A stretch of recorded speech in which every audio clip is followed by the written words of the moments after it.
Today's video is, can I screw up a pair of brake rotors by grinding them on my 3-in-1 machine?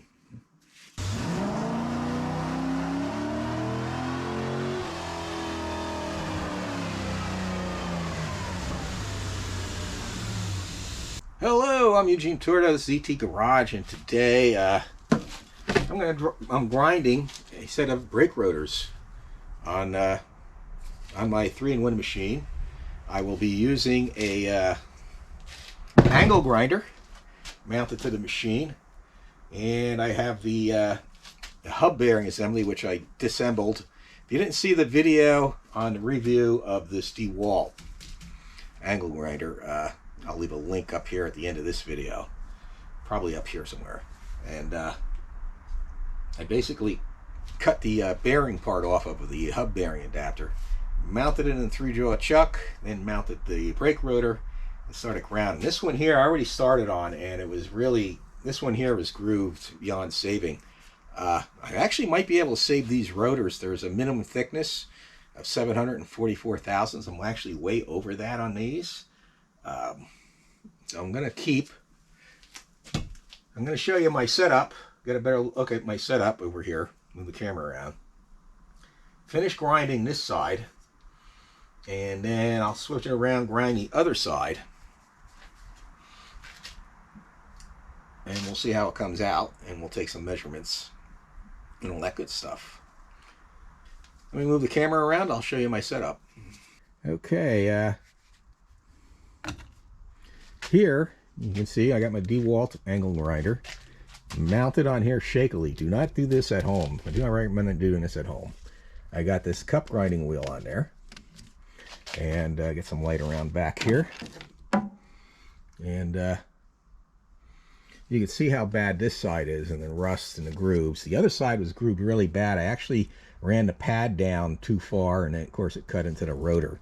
If you haven't seen my other video on 2-piece Wildwood rear brake rotors that I have on the rear, I'll also leave a link to that at the end of this video. But I'm just about done finishing grinding this side. This is a side that was actually really bad, and this thing was grooved pretty deep. So far the thickness on this is still good according to factory service manual, or what I looked up. And so I'm just going to grind that little bit of groove off of there, and this side will be done.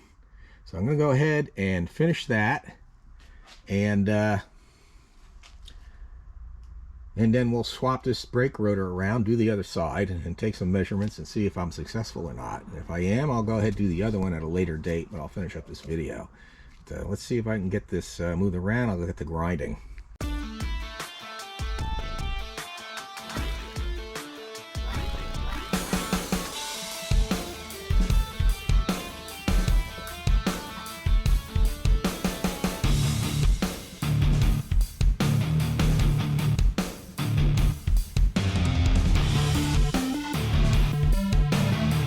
Alright, I'm pretty happy with that. Surface is, all the scratches are out.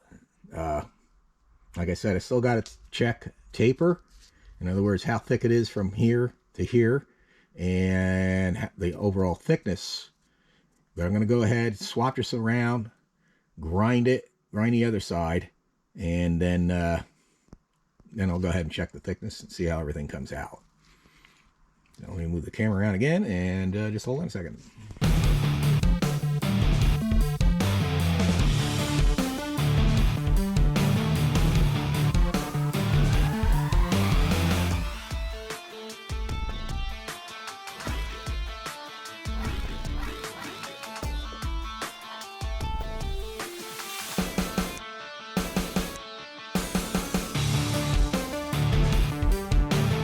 Okay, I don't know if you noticed in the video, but I mounted it, I spun it, and it was wobbling.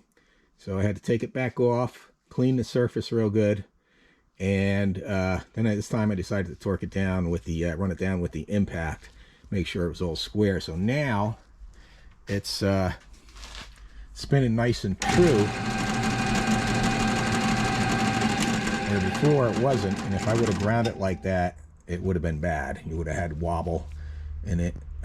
uneven on both sides, and you would have had all sorts of brake pad fluctuations. But let me get the grinding this side, and hopefully that'll turn out real good. And then we'll take some measurements.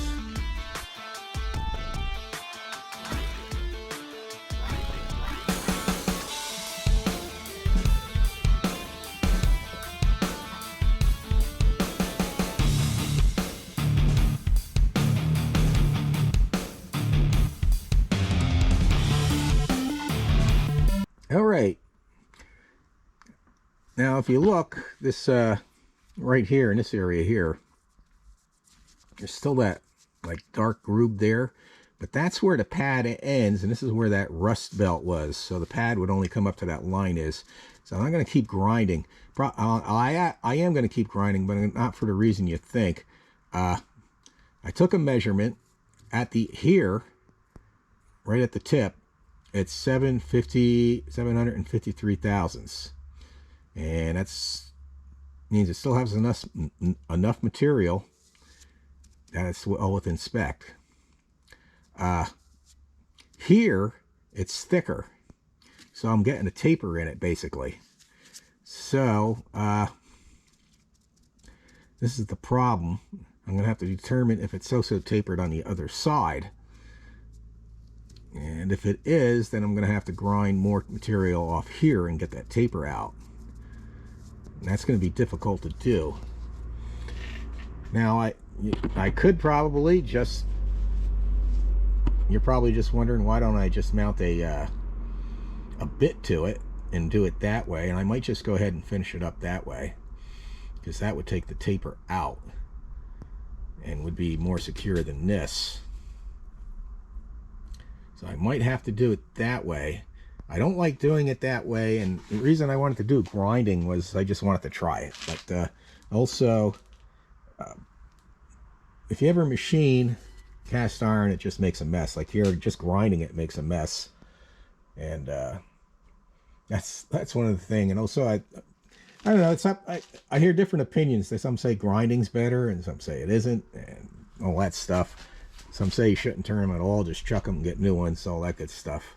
But there's still plenty of material on these rotors, actually. They're well within spec, except for that taper. So I could try and grind the taper out and see what happens there.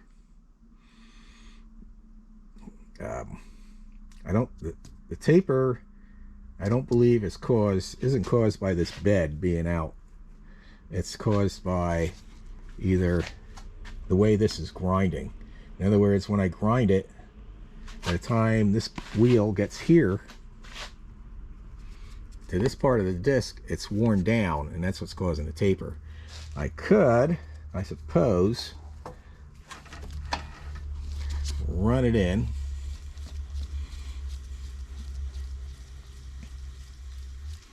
like that, and just run it in and out and see if that takes the taper out, because then even if there's a taper in here, this wheel is going to wear straight, or it should theoretically.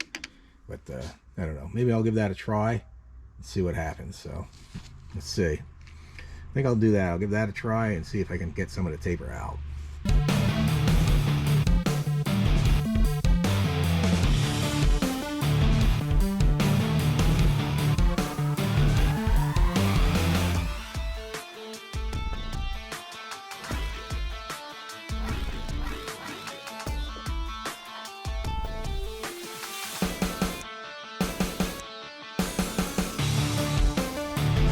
All right, my still have a lot of brake rotor run out.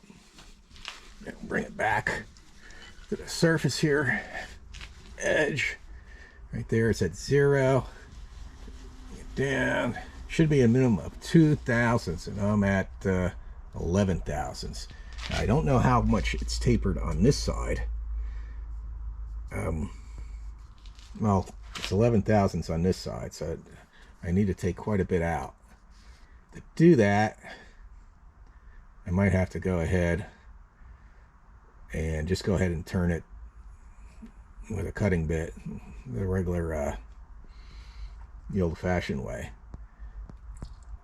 Problem with that is, with this machine, there's no automatic cross slide. So in other words, I have to turn it in and get the speed and the feed right and do it that way. I was hoping to just grind it. I don't know why. I just like the surface of the grinding better.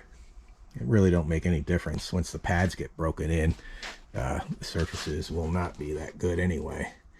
But maybe I'll swap this around, check this run out on this side. I don't know. Either way, I'm going to have to cut that, or I got to keep trying to grind the taper out. And I haven't been very successful at doing that. I've been trying just to grind like from here over, and that didn't work. So I guess I will hook up the old-fashioned lathe cutting tool and just make it pass that way, and then see what happens.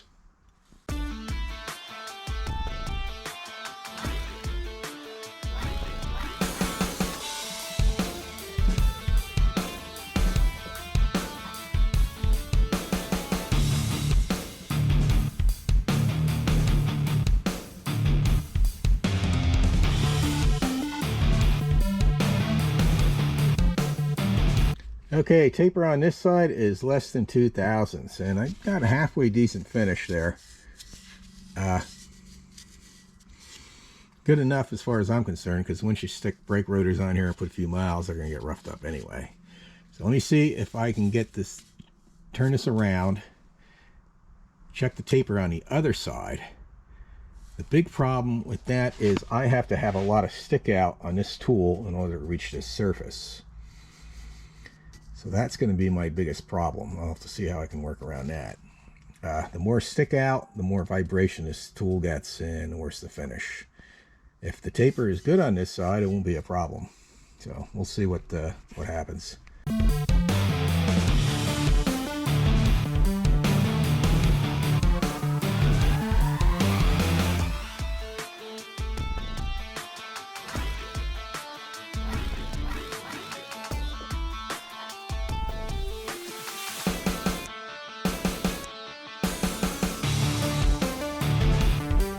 Okay, as far as I'm concerned, I'm done with this rotor. I ended up having to do it the old-fashioned way, the lathe bit, and do it that way.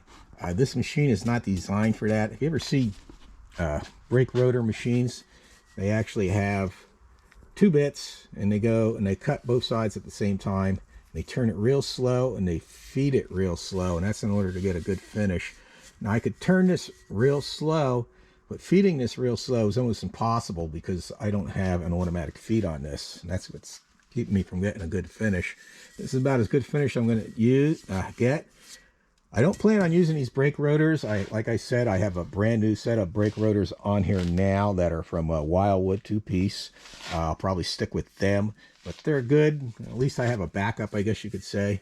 Now I will probably do this other one in the future. I ain't going to do it today. I got other things to do. This one here should clean up with very little material removal because it's in pretty decent shape.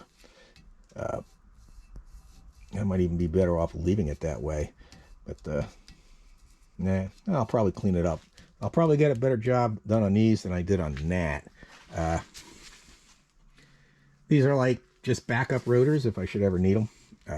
I don't need them. Who knows? Maybe I'll sell them. But they are within spec.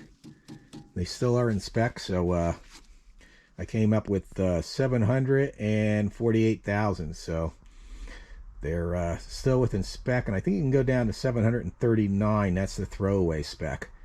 But for grinding, 744 is the minimum you're supposed to go. I'm still well within that. So let me know down in the comment section what you think of this. Was it worth it? One thing I got to do is clean all the dust off of my Corvette. I should have probably backed this out of here. But for now, I'm just going to call it a day. Go in and edit this video and get it uploaded and all that good stuff so you guys can watch it. So everybody have a great day and God bless.